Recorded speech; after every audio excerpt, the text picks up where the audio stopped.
Hi folks, what's up? I'm Sendil here. If you're watching this video, it means you are interested to explore New Zealand and not sure where to start and how to book the rooms or hotels and how to get the tour tickets and what are the places to visit, right? That's very important. So you got plenty of places in New Zealand, but not sure, what are the important places to visit.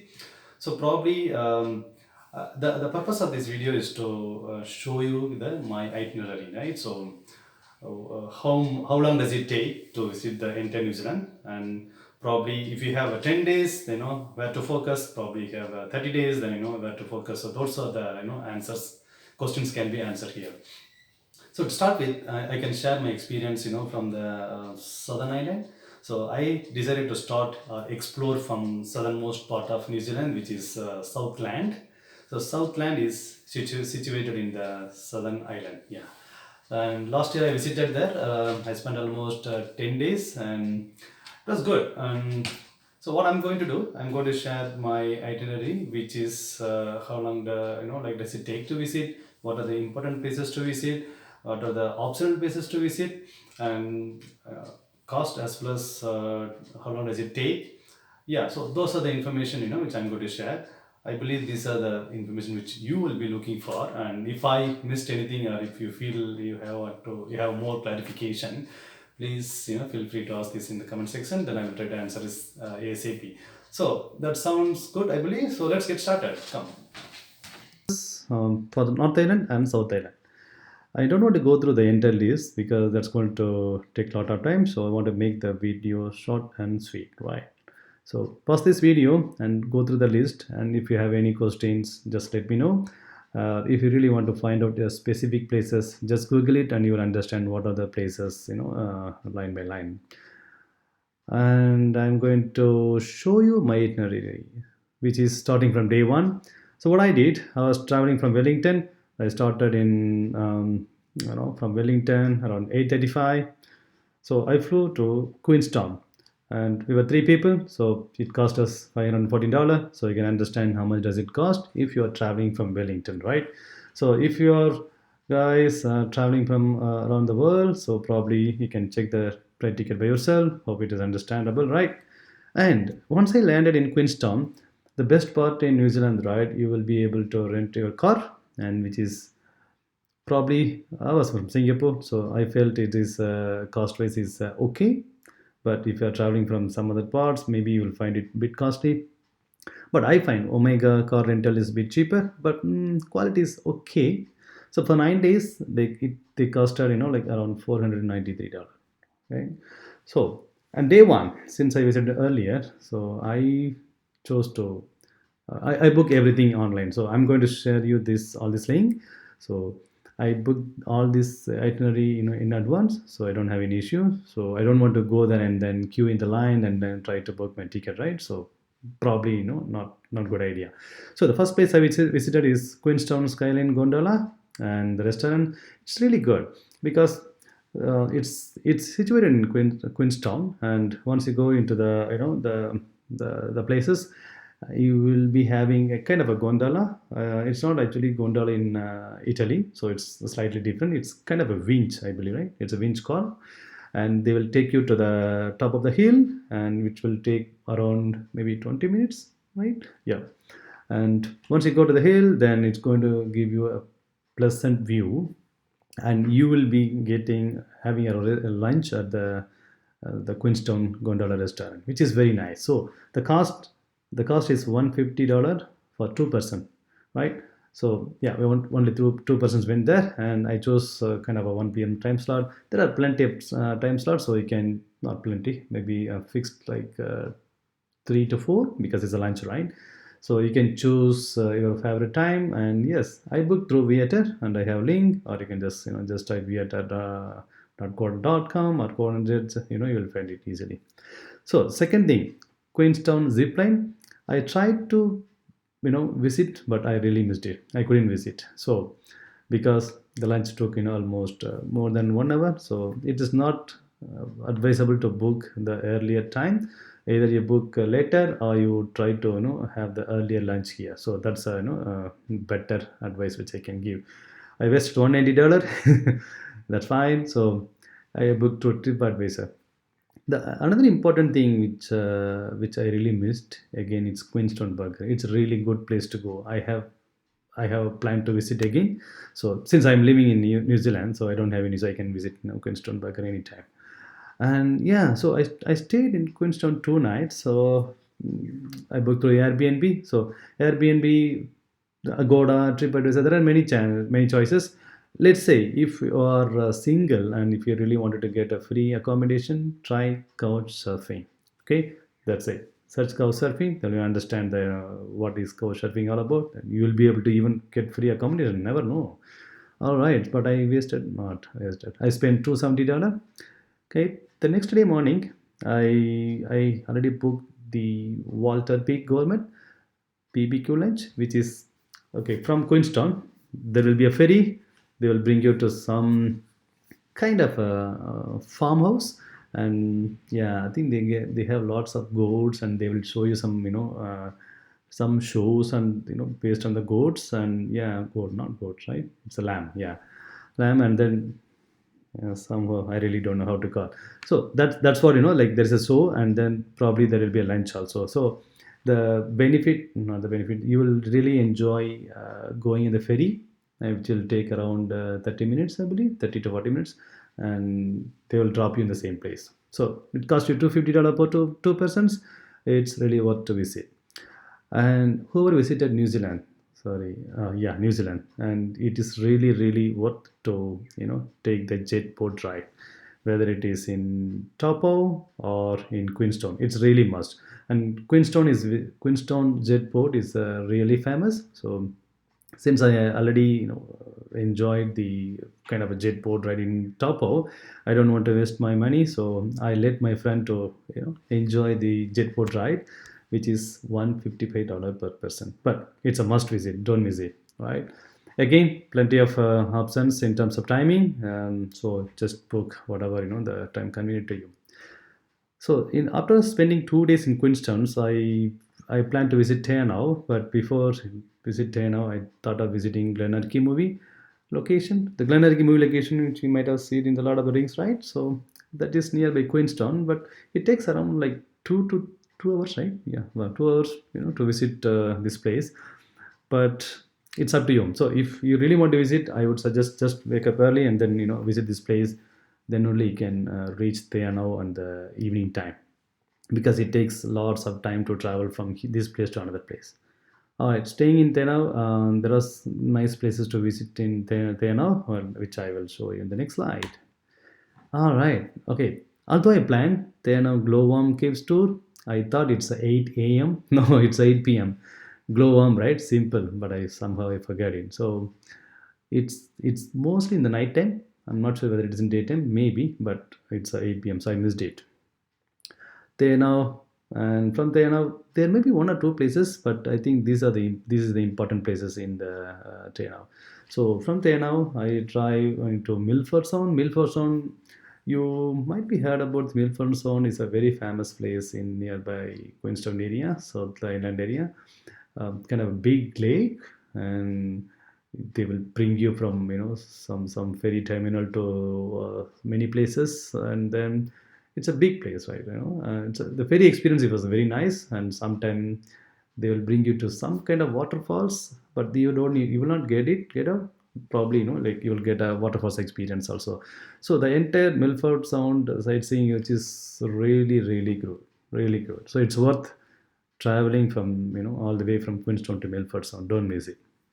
Okay, so once I done with the Milford Sound, then I decided to visit southernmost part of New Zealand, which is the bottommost in the world, right? Don't count Antarctica. It's the bottommost world in the New Zealand. That's what I can say, and which is situated right below Bluff. So I had to drive to Bluff, and I stayed there 2 nights. Why it is costing 341? Such a nice house. It's a big house, right? So and the next day, I visited Stewart Island. That was the island I was talking about. So from mainland, South Island, there is a ferry which will go to separate island called Stewart Island. In Stewart Island is like, to be honest, I don't see like much value in it. Probably much. Maybe if you're like staying there 2 days or one night, it's really worth, because you just don't go there in the morning and then try to visit the Ulu Island and come back. Then it's not worth. So I would strongly recommend go to Stuart Island. Try to stay there at least one night. Then you will be able to explore much in Stuart Island. And the important thing which I felt is visiting Ulu Island. So Ulu Island is further more below than Stewart Island, and you need a small ferry. See, it cost for 296 to visit Stewart Island, and from Stewart Island to Ulua, it's another $238. So, what is there in Ulua, right? Very important. So, it's a separate island, nice island. Beach is good, and probably like the guide will bring you in the morning, and then or morning sometime, and then they will like show you all the places, thick forest, and explain about all the trees and natural bush, and they will bring you back. I don't think you will have a time to enjoy surfing, all this thing. So if you're a kind of person who wants to enjoy the surfing, nah, this is not the place, man. So yeah, just plan accordingly. If you're a nature lover, Volo is best. Otherwise, you can skip these two places. That's all I can say. Since I visited Bluff, which is bottommost, I take a turn to right side to visit Dunedin. So before visiting Dunedin, these are the places, possible places which you may consider to visit. And I like Curio Bay. I visited there, which is good. And Cathedral Bay, I heard it's really good, really good.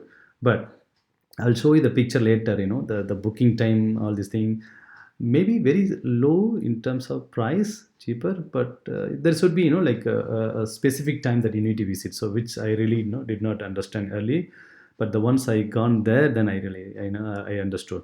So from Curio Bay, yeah, and to Cathedral Bay, yeah, it's is really good. It's all on the way, so I can't say exactly on the way. Slightly turn left and right, you need to do, but it is worth to visit.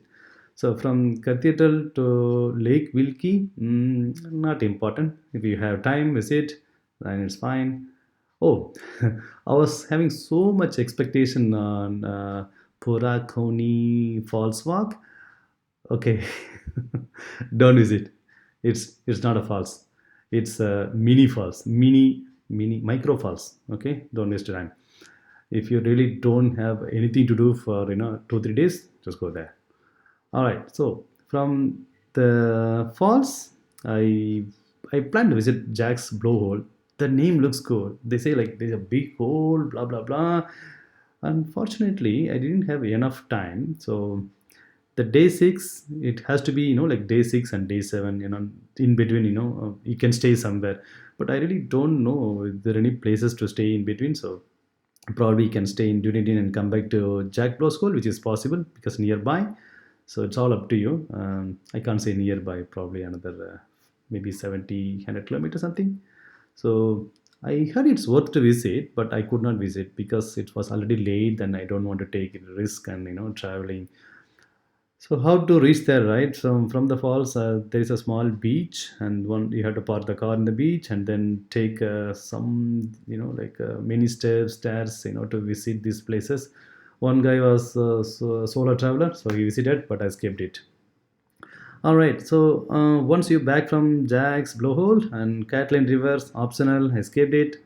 What about the Catlin River and the Nugget Point? I'm not sure whether I visited Nugget Point, but yeah.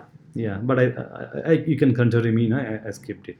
So all these things, I was so rushed to plan everything right. So the reason why I'm sharing this, although I have a 10 days plan, I could see so many places in the in the map, but I really couldn't see that in the actual time. So 10 days is good to see only limited places. All right.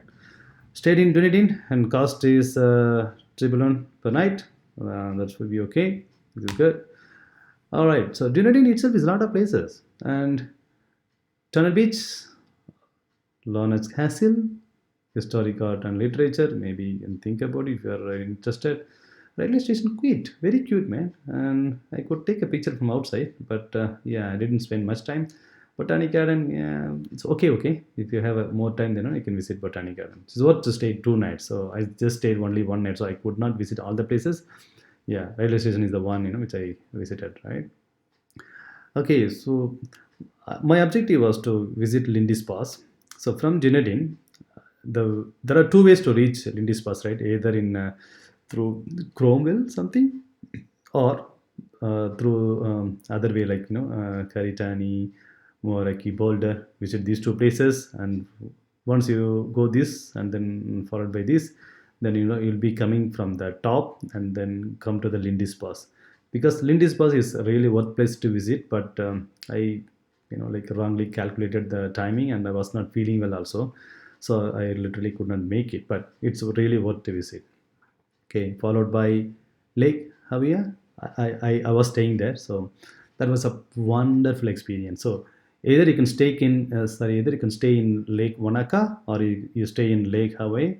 Both are good, and both places are worth to visit. Right, both has a unique features, but it is good to stay in Lake Hawaii because it's easy to get the hotel booking, and it is really worth to visit Wanaka. Yeah, that's what I can say. And from this place, the cabin kind of room was really good, because which was just in front of the lake. So awesome, awesome. But if you can't get this, it's okay, because you can still bring your own what do you call, the caravan, and then you can spend there. You have to just pay, like maybe some minimal dollar to park your caravan, and then you can park anywhere, right, within this the hotel. That's okay. You don't need to literally book the room here. So that's advantage. So there are many places like that in New Zealand. So just think about it, right? So day 9, winery tour was completely misunderstood. The winery tour, I thought like we could bring child. No, it's there was one of my group guy who brought the child, and he could not bring the child. So only he could make it, and he has to let the child and his partner to stay in the hotel itself. So just giving you a fair warning, if you are traveling with a kid, please make sure that you are not booking winery tour. There are two type of winery tour. One is wine tasting tour. Another one is visiting the winery just to see how it's so. Just book the right tour, because I could see people have booked the wrong tour. All right, just to give a fair bit of warning. And finally, the day 10, I visited the Royce Peak, which is in Wanaka. Then yes, Wanaka Lake. That's important, right? That's such a beautiful place. I have seen in the the Queenstown or in South Island. So far, there are good places, but this is the beautiful place which I have seen so far. And yeah, that's it. My day 10 is done, and I went back to Queenstown. Then I took a flight my home. Hope this video sounds very interesting, and if you feel some of the items or some of the places which I have missed, please feel free to ask in the comment section, and just give me the place name. Then I will tell you whether it is worth to visit or not, because I have some experience. I might have not covered all the places, because I don't remember some of the places. Yeah, thank you for guys, and thanks for the support. And yeah, let's catch up in another video, and I will continue about other places. Thank you.